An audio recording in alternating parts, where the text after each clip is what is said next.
उनका भी मैं परिचय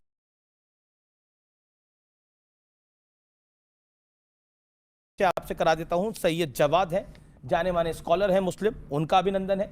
मेरे साथ विवेक श्रीवास्तव है, वरिष्ठ नेता है लेफ्ट के, उन्होंने आज हमारी रिक्वेस्ट को माना, वो इस कार्यक्रम में हिस्सा बने, उनका अभिनंदन है। डॉक्टर कपिल कक्कड़ है, तर्कशास्त्री, उनका अभिनंदन है। सुबुई खान है, ये भी जानी मानी सामाजिक कार्यकर्ता है और पेशे से वकील हैं, इनका भी अभिनंदन है। तो जोरदार तालियों से हमारे एक्सपर्ट्स का भी आज स्वागत करिए। ये एक ऐसा मंच है जिसपे तमाम सवाल जवाब होंगे, लेकिन मर्यादा की दायरे में होंगे ये सवाल जवाब।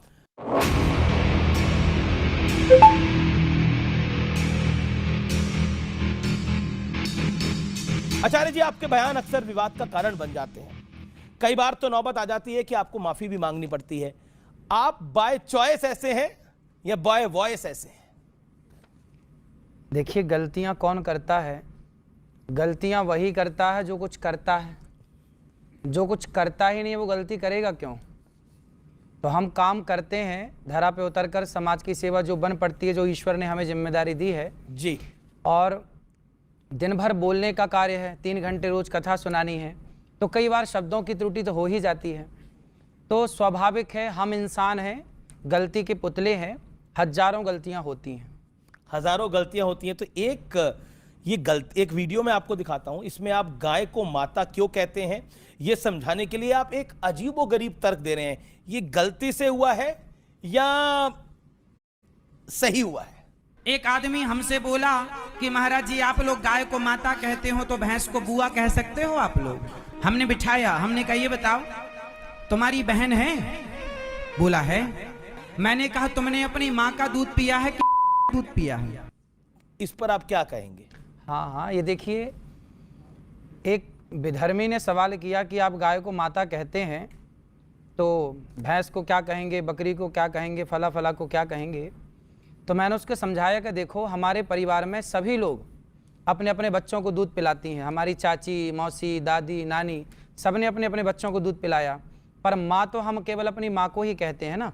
इसलिए ये कहने में मेरी शब्दों की त्रुटि हुई, उसे मैंने स्वीकारा है और वो शब्दों की मेरी त्रुटि थी कि उसमें एग्जाम्पल मैं कुछ और देना चाहता था, समझाना कुछ और तरीके से था, पर वो शब्दों की त्रुटि हुई, उसे मैंने स्वीकार किया है। जी, हमारे साथ कुछ एक्सपर्ट्स हैं यहाँ पर, वो भी कुछ सवाल पूछना चाहते हैं। डॉक्टर कपिल कक्कड़। हाँ, मेरा सवाल है, आपने कहा गलतियां होती हैं, आदमी काम करता है, कुछ गलतियां बड़ी होती हैं, कुछ छोटी होती हैं।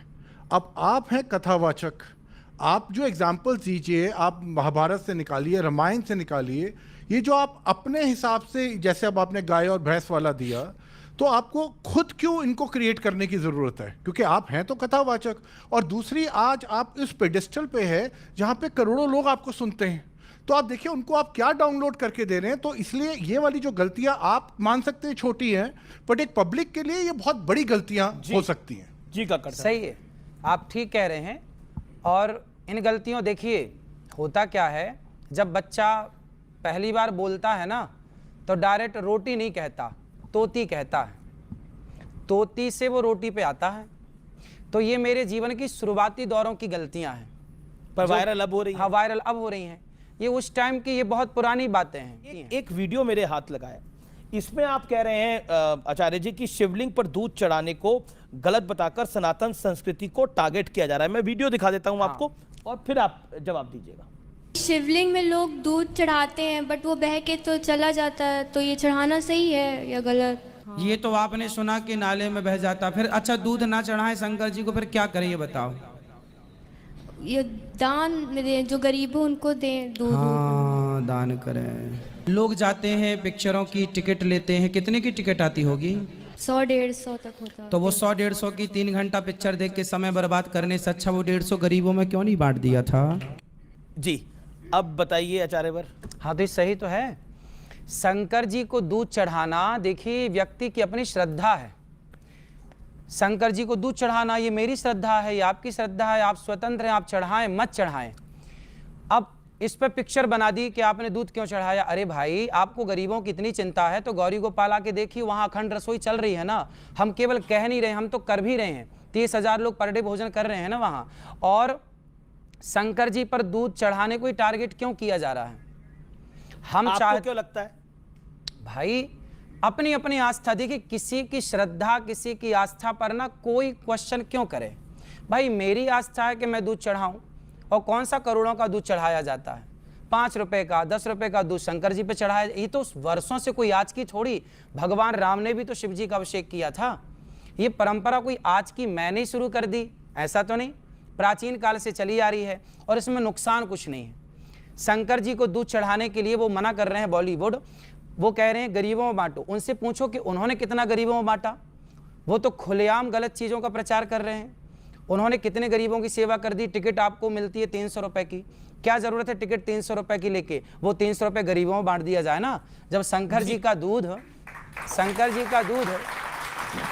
आपको 5 रुपए का दूध भारी लग रहा है, तो भाई 300 रुपए की टिकट हम क्यों खरीदें, हम वो सारा पैसा गरीबों में बांटें। विवेक जी पूछिए। जी अनुरुद्धाचार्य जी, देखिए एक चीज होती है वैज्ञानिक सोच। ठीक है। एक समय था प्राचीन समय में जब मनुष्य कपड़े भी नहीं पहनता था, धीरे धीरे करके हम इवॉल्व हुए, ठीक है, समाज बना, गांव बना, शहर बना, देश बना, तो वैज्ञानिक सोच को तो आपको मानना पड़ेगा। हाँ मानते हैं। तो आप जिस चीज की बात कर रहे हैं कि जो चीज शुरू से शुरू आ रही है उसको कंटिन्यूएशन में हम फॉलो करें, मैं कम्युनिस्ट हूं। हाँ, मैं नहीं मानता अस्तित्व को ईश्वर के। भाई शुरू से कहा जा रहा है कि जिसने हमें जन्म दिया वो माता है, क्या आप नहीं मानते कि उसे आप माता कहते हैं? नहीं, माता को तो मानते हैं। फिर आप कह रहे हैं कि शुरू से चली आई परंपरा मैं नहीं मानता। आप कहते हैं कि ईश्वर ने सृष्टि की रचना की, तो फिर मैं आ जाऊंगा ईश्वर को किसने बनाया, तो ये डिबेट अनंत हो जाएगी। मैं सबके इसका उत्तर ना तैयार विज्ञान के पास है अभी और ना किसी मनुष्य के पास। अलग अलग धर्मगुरु अपने अपने हिसाब से अपनी लॉजिक दे रही है, मैं किसी को बुरा भी नहीं कह रहा, लेकिन मैं आपसे एक बात कह रहा हूं कि शुरू से तो जाति प्रथा भी इस मुल्क में है, इस देश में है। शुरू से जाति प्रथा नहीं है। मैं बता देता हूं आपको, भगवत गीता में लिखा हुआ है वर्ण व्यवस्था है। क्या है उसको आपने समझा? सुनते जाइए आप पहले। महाभारत में सूतपुत्र कह के कर्ण का अपमान हुआ। मैं आपको अनेकों उदाहरण दे सकता हूं जिसमें जाति व्यवस्था, जिसको आप सनातनी समाज कहते हैं, उसका शबरी का के बेर रही है। क्या आप ये चाहते हैं कि ये व्यवस्था रहे?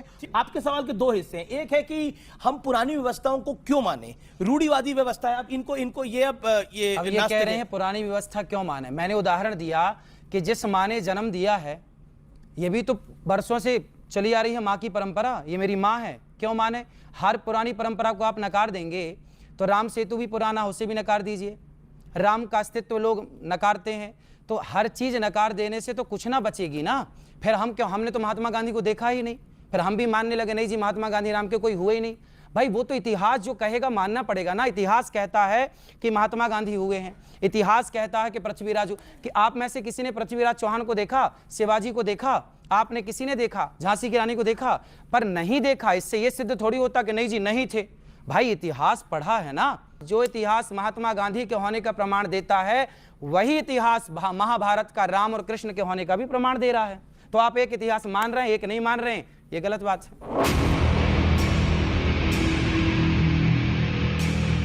मेरे पास एक और आरोप है आपके ऊपर, आपकी अधिकतर नसीहतें जो हैं वो महिलाओं के लिए होती हैं, ये एक बड़ा आरोप है आपके ऊपर। क्या है ये? पेन, कलम। अब बताओ, इसमें अब हमने इसको खोल दिया, अब क्या दिख रहा है ना? अब इसका ये हिस्सा भी दिख रहा है जहां से लिखा जाता है। अब हमने इसको ढक्कन से ढक दिया, ये देखो अब नहीं दिख रहा है ना। अब हम ही खोल खोल के दिखाएं और सामने वाले से कहें कि तुम अपनी सोच बदलो, तो ये कहां तक सही है? देखो, जो हीरा होता है ना, हीरे की दुकान में हीरा अंदर होता है और जो सरिया होता है वो दुकान में बाहर पड़ा रहता है। लड़के तो सरिया की तरह हैं, जबकि बेटियां हीरे की तरह हैं। हीरे की कीमत ज़्यादा होती है, इसलिए हीरे को संभाल कर रखा जाता है, संजो के रखा जाता है। हमने तो बाप दादों से यही सुना है कि बेटियां दोनों कुलों का कल्याण करती हैं, माता के कुल का और पिता के कुल का, और वहाँ ससुर और सास और पति के कुल का। तो दोनों कुलों की जिम्मेदारी बेटी के ऊपर है, तो बेटे से ज़्यादा जिम्मेदार कौन हुई? बेटी हुई, तो ज़्यादा जिम्मेदार है। जैसे आप उनके कपड़ों पर, विवाह पर, यहाँ तक कि उनके हनीमून पर भी आजकल आप बोलते हैं और टिप्पणी करते हैं, और आपकी सोच को फिर एक बड़ा वर्ग है वो पुरुषवादी बताता है। मेरे पास वीडियो भी है, मैं दिखा सकता हूँ आपको। आप दिखाइए, बिल्कुल दिखाइए, लेकिन वो वीडियो केवल 5 सेकंड की है, 10 सेकंड की है, उसका पूरा आगे पीछे तो सुनिए। सुन लेते हैं। हाँ हाँ बिल्कुल। पहले के लोग पति पत्नी, पहले के लोग शादी होती थी तो शादी के बाद सबसे पहले घर में सत्यनारायण भगवान की कथा होती थी, पूजा पाठ होती थी। आजकल तो शादी हुई और पहले ही टिकट हो जाती है घूमने की। वहाँ जाएंगे, वहाँ ये मूवी देखेंगे, ये पिक्चर देखेंगे, यहाँ घूमेंगे, उस पार्क में, इस बताइए महाराज जी। शादी करना बहुत आवश्यक है और शादी के बाद आपकी जो रीति रिवाज हैं, हमने पुरानी रीतियां देखी कि शादी के बाद पहले बहू आती है तो वहां पर कुल देवताओं की पूजा होती है, अपने देवी देवताओं की उपासना होती है, बड़े बुजुर्गों को प्रणाम होता है, गांव में कुल देवता, स्थान देवता, ग्राम देवता को प्रणाम होता है, फिर आप जाइए एंजॉय करिए, कोई रोक थोड़ी रहा है, पर एक मर्यादा है। आज के लोग सोचिए, एंजॉय करना चाहते हैं। नहीं भैया, आपकी बात ठीक है, आपकी बात बिल्कुल ठीक है, मैं क्यों पाबंदी लगाऊंगा, मैं कौन होता हूं, लेकिन एक नसीहत, एक आपका भाई, आपका बेटा, आपका अपना होने के नाते आपने मुझे यहां बिठाया है ना, तो इसके नाते मैं आपको एक सलाह तो दे ही सकता हूं कि देखिए, आज की आपाधापी में मत जाइए, आज की चमक में मत जाइए, जाइए लेकिन अपने संस्कारों, आप मॉडल बनिए। आप 21वीं सदी में तो हैं, लेकिन संस्कारों को भुलाकर क्या पाओगे? आप आगे बढ़ेंगे संस्कारों को लेकर तो कल आपके बच्चों को आप संस्कार दे पाएंगे। जब आज आप ऐसे हैं संस्कारहीन हो जाएंगे तो आप अपने बच्चों को क्या सिखाएंगे? हमारे भारत की पहचान संस्कारों से है। आप बेटा खूब पढ़ो, खूब लिखो, खूब एंजॉय करो, लेकिन संस्कार ना जाएं। लेकिन अब आपने एक सवाल पूछा एक महिला से, आपके कितने पति है? ये संस्कार वाला सवाल है। आपकी शादी हो गई? हाँ जी, हो गई। पति कितने हैं? पति तो एक ही है। एक है? हाँ एक ही है? हाँ जी, हाँ जी। फिर ठीक है। तो जब पति एक है तो दूसरा हो सकता है? फिलहाल तो नहीं, भविष्य में? भविष्य में भी नहीं। एक महिला ने मेरे से पूछा कि महाराज जी क्या मैं फलाने बाबा को भगवान मान लूं? तो मैंने कहा भाई भगवान किसको, सबको थोड़ी माना जाता है बेटा। मैंने कहा आपका विवाह हुआ? हाँ हुआ। मैंने कहा पति कितने हैं? बोला एक। मैंने कहा दो हो सकते हैं? बोले फिलहाल तो नहीं। मैंने कहा फ्यूचर में? बोले फ्यूचर में भी नहीं। मैंने कहा जब पति दो नहीं हो सकते बेटा तो ईश्वर भी दो नहीं हो सकते। एक ओ ब्रह्म द्वितीयो नास्ति, एक ब्रह्म का सिद्धांत है। ईश्वर एक थे, एक हैं, एक रहेंगे। तो मैंने समझाने उसके तर्क को, क्या है, तर्क को तर्क से ही काटा जाता है, तो तर्क को मैंने तर्क से काटा। आपके तर्क ही विवाद का कारण बन जाते अब वो लोग बनाते हैं जो तर्क शास्त्र जानते नहीं, जो तर्क शास्त्र जानते नहीं। सुबुही खान है हमारे साथ यहाँ पर, वो पेशे से एडवोकेट भी हैं, कुछ सवाल पूछना चाहती हैं। प्रणाम महाराज जी।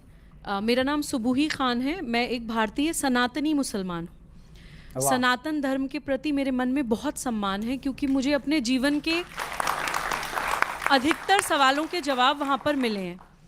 यहाँ आने से पहले आपकी कुछ क्लिप्स मेरे पास आई थी, जो देखकर जब मैं यहाँ आई तो मैं आपके बारे में कुछ और सोचती थी, लेकिन मैं अभी तक आपने मेरे सामने इस मंच से ऐसी कोई भी बात नहीं कही है जिसको मैं गलत सोचूं या गलत समझूं। जिन चीज़ों को मुझे गलत लगा और मैं आपसे सवाल पूछना चाहती थी वो नारी से रिलेटेड ही सारे सवाल थे।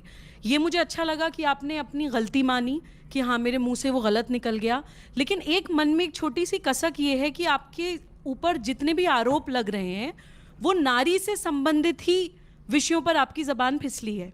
चाहे वो आपके कितने पति हो कहना हो, या फिर आपने किसका दूध पिया है किसी व्यक्ति को कहना हो, या किसी महिला से ये पूछना हो कि तुम्हारे कितने पति हैं।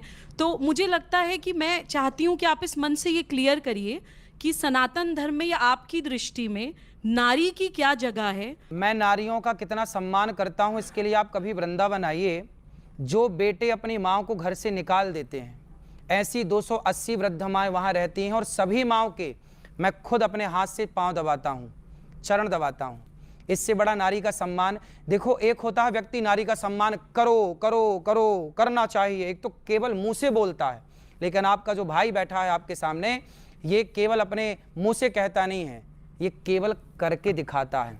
और जो बातें आप तक क्लिप के द्वारा पहुंचती हैं ना, वो माइनर बातें हैं, वो तो काट छांट के पहुंचती हैं। नारियों के प्रति मैंने तो सदा से सेवा का भाव रखा है। अभी परसों के दिन ही एक माँ की मृत्यु हुई गौरी गोपाल आश्रम में, वृद्ध माँ, उनका भी कुछ दिन अटैक आया था, कुछ दिन पहले इलाज कराया, छल्ले डले, 6 महीने जीवित थी, फिर दूसरा अटैक आया, वो चली गई। उनके बेटे को फोन लगाया, बेटी को फोन लगाया, परिवार को फोन लगाया, माँ चली गई, आओ अंतिम दर्शन कर लो, कंधा दे दो और चिता पे आग लगा दो। साफ मना कर दिया बेटों ने, हमें फुर्सत नहीं है, आप ही कर देना सब। तब मैंने स्वयं ने कंधा दिया, स्वयं ने सेवा की। जो बंद 13वीं से लेके बरसी से लेके सारा काम होता है, इससे बड़ा नारी का सम्मान क्या होगा? खुद की औलाद घर से निकालती है और यह दास उनको कंधा देता है।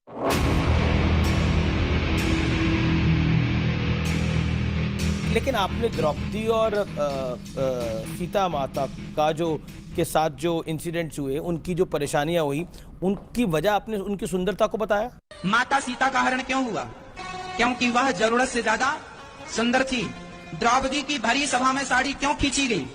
क्योंकि द्रौपदी भी जरूरत से ज्यादा सुंदर थी। ना, वो बात मेरी नहीं थी, वो बात चाणक्य की है। चाणक्य जी कहते हैं कि अति रूपेण वही सीता अति गर्वेण रावणः, और आखिरी में कहते हैं, आपने एक बात सुनी होगी, अति सर्वत्र वर्जयेत। ये सुना होगा आपने। आप में से कितने लोगों ने सुना है कि अति सर्वत्र वर्जयेत? ये चाणक्य की बात है। चाणक्य का वचन है अति सर्वत्र वर्जयेत। चाणक्य की हर बात तो मानने वाली नहीं है ना, चाणक्य महापुरुष है। नहीं, महापुरुष है पर हर बात तो मानने वाली नहीं, तो बात चाणक्य नीति में जो लिखी है, वो सिद्धांत संविधान में जो लिखा होगा वो तो बताया जाएगा। भाई देखो, ये संविधान में ये लिखा है, चाणक्य की नीति में ये लिखा है, ये तो बताया जाएगा। देखो, ये चाणक्य कह रहे हैं, ये चाणक्य के विचार कोई कैसा दिखता है, वो मेरा विचार। आप बोल रहे हैं, आपके मुख से ये बात आ रही है, कोई कैसा दिखता है, मैं कैसा दिखता हूं, आप कैसे दिखते हैं, ये सामने जो लोग हैं ये कैसे दिखते हैं, ये तो ईश्वर के हाथ में है भाई। बात हमारे हाथ में है ही नहीं भैया। मैं काला हूं, गोरा हूं, मैं सांवला हूं, ये मेरे हाथ में का नहीं। बात अति की है, अति का बोलना भला नहीं। आपने सुना होगा, ये कहावत तो सुनी होगी ना भाई, अति मत करो अंत हो जाएगा। ये चाणक्य के वचन है। आप चाणक्य की एक बात मान लें और दूसरी बात ना माने, ये कैसा न्याय है? अच्छा, क्या तो आप चाणक्य को आपने कह दिया भगवान हो गए?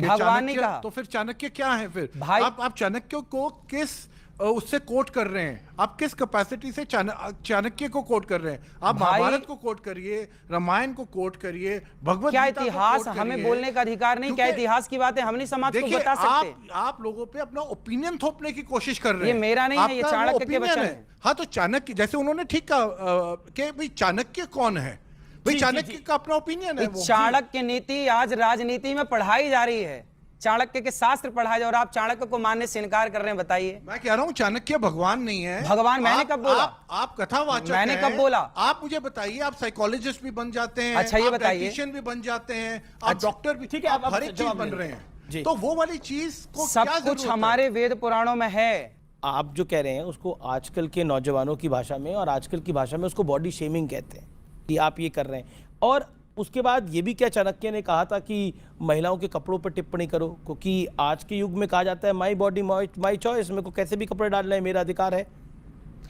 मर्यादा नाम की कोई चीज है? मैं हिजाब डालूं या बिकनी? भाई मर्यादा नाम की कोई चीज है?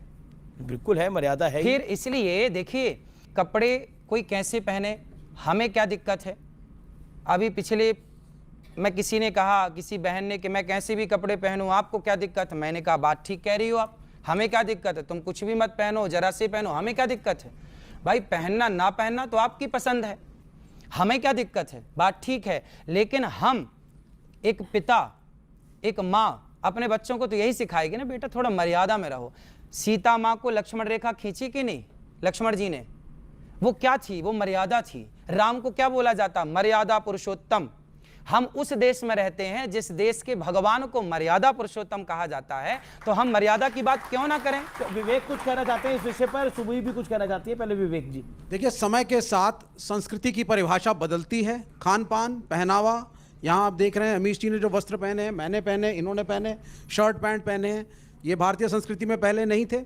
खान पान में आज बच्चे हैं, पिज़्ज़ा भी खाते हैं, चाउमीन भी खाते हैं, बर्गर भी खाते हैं, और जाते हैं घर के पास जाके मोमोज भी खा के आते हैं। पर डॉक्टर मना करता है कि ना नहीं, खाओ। वो ठीक है, साफ मोमो खाएंगे तो नहीं बीमार पड़ेंगे।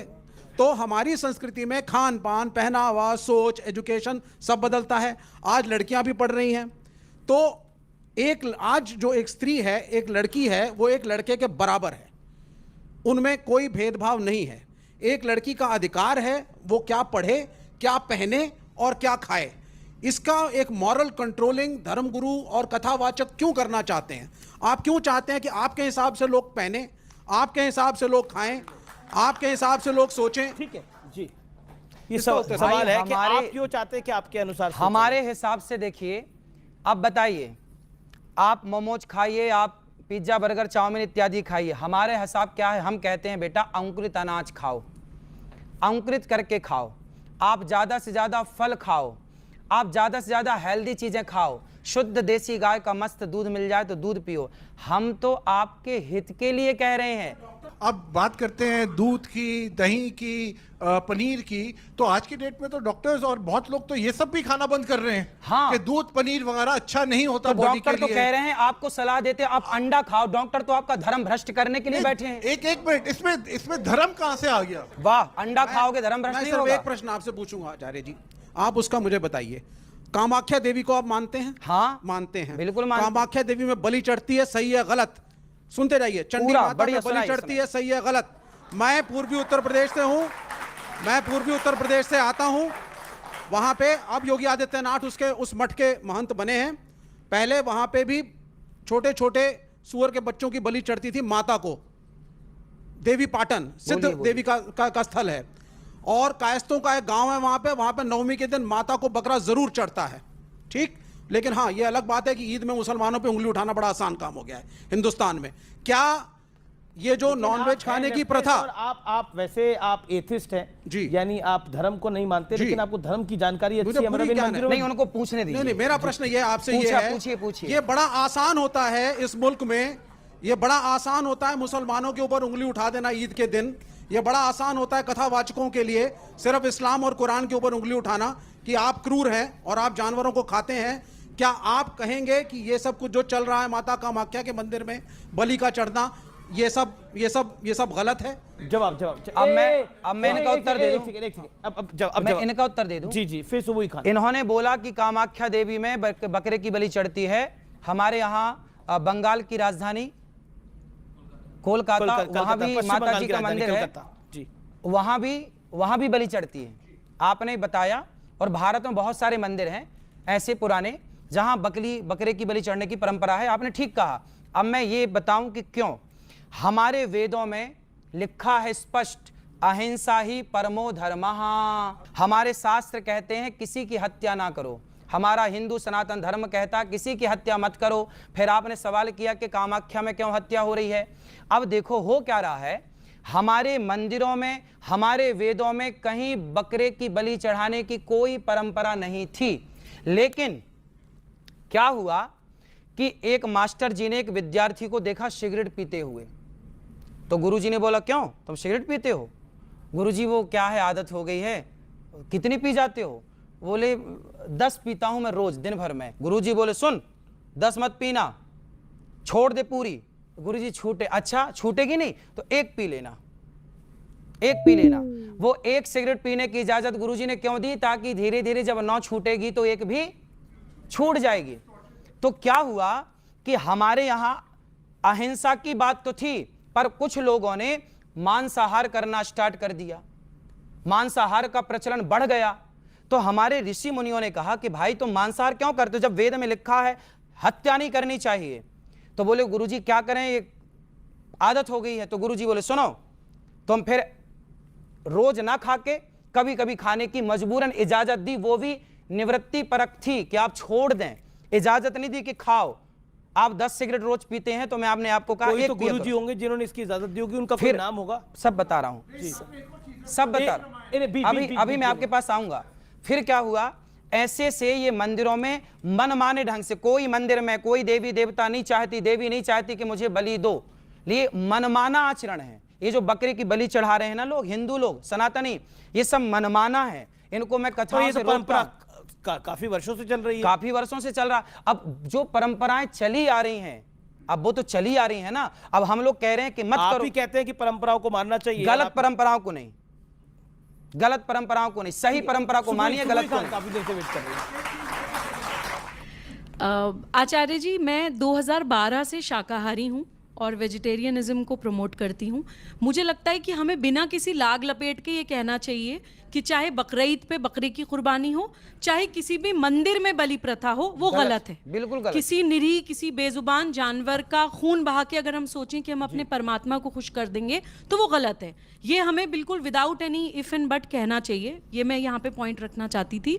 और आपसे मैं एक बात ये रिक्वेस्ट करना चाहती हूँ, आपने एक एग्जाम्पल दिया था कि लड़की जो होती है, नारी, वो हीरा होती है और लड़के तो होते हैं वो सरिया हैं। आचार्य जी सेम यही एग्जाम्पल देकर मुस्लिम समाज में रैडिकल मौलाना लड़कियों को बुर्का पहनाकर चार दीवारी में धकेल देते हैं। हिजाब के बुर्के के जितने भी एडवोकेट्स हैं वो यही कहते हैं कि आप बहुत कीमती चीज़ हैं तो आपको कवर्ड वेलवेट के डब्बे में रहना चाहिए, और लड़के जो है वो बहुत कैजुअल सी चीज़ हैं तो उन्हें आप ऐसी घूमने दीजिए। पर इस तरह हमारे से यहाँ ऐसा बताते नहीं है कि तुम सिर ढक के ही रहो। यही आचार्य जी मेरी बात जिस पूरी हो जाए, जैसे कि हम उदाहरण देते हैं, आपने सीता माँ का एक उदाहरण वीडियो में दिखाया कि वो सुंदर थी। आपने अभी दूसरा उदाहरण दिया कि सीता माँ के लिए मर्यादा की लकीर खींची थी भगवान राम ने, लक्ष्मण जी ने। हम ये उदाहरण क्यों नहीं देते कि सीता माँ ने लव और कुश को युद्ध की ट्रेनिंग दी थी? बिल्कुल, सीता माँ बहुत बड़ी योद्धा भी थी। बिल्कुल। हम अपनी भारतीय संस्कृति में बच्चियों को वो शौर्य और पराक्रम क्यों नहीं सिखाते? सनातन शब्द में इतनी समंजसता है आचार्य जी कि वो सब कुछ अपने अंदर समा सकता है। मुझे लगता है हमें उसे ड्रेसेस में कि आप किस तरह के कपड़े पहन रहे हैं और आप किस तरह का लाइफस्टाइल जी रहे हैं, हमें उसको संकीर्ण नहीं बनाना चाहिए। हमें उसको उसके अंदर जो विशालता है उसको ज्यादा प्रमोट करना चाहिए ताकि यंगस्टर्स यूथ उसकी तरफ और ज्यादा आकर्षित हों, उससे ज्यादा और जुड़ें। और आज का जो समय है नारियों के ऊपर, देखिए बांग्लादेश में क्या हो रहा है महिलाओं के साथ, बांग्लादेश में नारी के साथ क्या हो रहा है। आज का जो समय है, मैं तो मानती हूँ महिला को हीरा नहीं सरिया ही होना चाहिए। देखिए मेरा ये प्रश्न आचार्य जी कि ये वेजिटेरियन और नॉन वेजिटेरियन की बहुत पुरानी एक डिबेट है। इन्होंने तो एक एथिकल पर्सपेक्टिव से बोला। मेरा ये मानना है आप सांस लेते हैं तो भी आप हत्या कर रहे हैं, कुछ जीवाणु आपके सांस से अंदर जा रहे हैं। आप पानी गर्म करते हैं तो भी कोई जीवाणु मरते हैं। आप दूध गर्म करते हैं तो भी जीवाणु मरते हैं। आप चलते हैं तो भी जीवाणु मरते हैं। जब आप चावल खा के शाकाहारी बन रहे हैं, उस चावल को उगाने में पता नहीं कितनी पेस्टिसाइड डाल करके कितने जीवों की हत्या की गई है। क्या आप शाकाहारी अपने आप को मानेंगे? हाँ। पहली चीज, आप शाकाहारी नहीं है। अगर आप उसी चावल को खा रहे हैं जिसको उगाने के लिए इतने कीटाणु मार के इतने जानवर मारे गए, वो चावल शाकाहारी नहीं हुए। छटपटाता नहीं है प्राण के लिए, मुर्गी छटपटाती है प्राण बचाने के लिए, आपके भोजन के लिए इतनों को मार दिया गया। आपके भोजन के लिए इतनों को मार दिया गया। लेकिन मैं उस विषय में नहीं जाना चाहता। मेरा दूसरा प्रश्न है राम मंदिर में हमने देखा, जो मेरा एक छोटा सा प्रश्न है, बड़े सारे कथावाचक गए, प्रधानमंत्री भी थे, उसका उद्घाटन हुआ। शंकराचार्य ने कहा कि साहब ये एक पॉलिटिकल इवेंट है और इसमें जाना गलत है। पुरी के शंकराचार्य ने यहां तक कह दिया कि जब वहां पे नरेंद्र मोदी उद्घाटन करेंगे तो क्या शंकराचार्य खड़े होकर पीछे ताली बजाएंगे? और शंकराचार्य नहीं गए। फिर भी कथावाचकों की पूरी पलटन वहां पहुंची। यह भी कहा गया कि ज्योतिष के हिसाब से सो कॉल्ड मुहूर्त भी इसका गलत है। कुछ उन्होंने कहा सही, कुछ उन्होंने कहा गलत। मैं आपके सनातनी धर्म के हिसाब से पूछ रहा हूं, तो क्या यह कन्वीनियंस का धर्म है आप लोगों का जी कि जब प्राइम मिनिस्टर पहुंचेंगे तब आप शंकराचार्य का बहिष्कार करके ताली पीटते सारे पहुंच जाते हैं?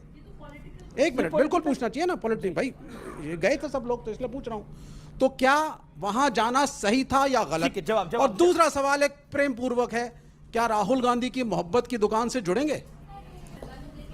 भगवान राम सबके हैं और शंकराचार्य जी की आप बात कर रहे हैं। शंकराचार्य जी ने तो आप लोगों को भी नसीहत दी थी कि ठीक रास्ते पर चलो, पर आप लोगों ने कहां सुनी शंकराचार्य जी की बात? शंकराचार्य जी की वो बात तो आपने सुन ली कि नहीं गए, पर शंकराचार्य जी जो और नसीहत आपको देते हैं तो वो आप नहीं। राहुल गांधी पे भी सवाल पूछा गया।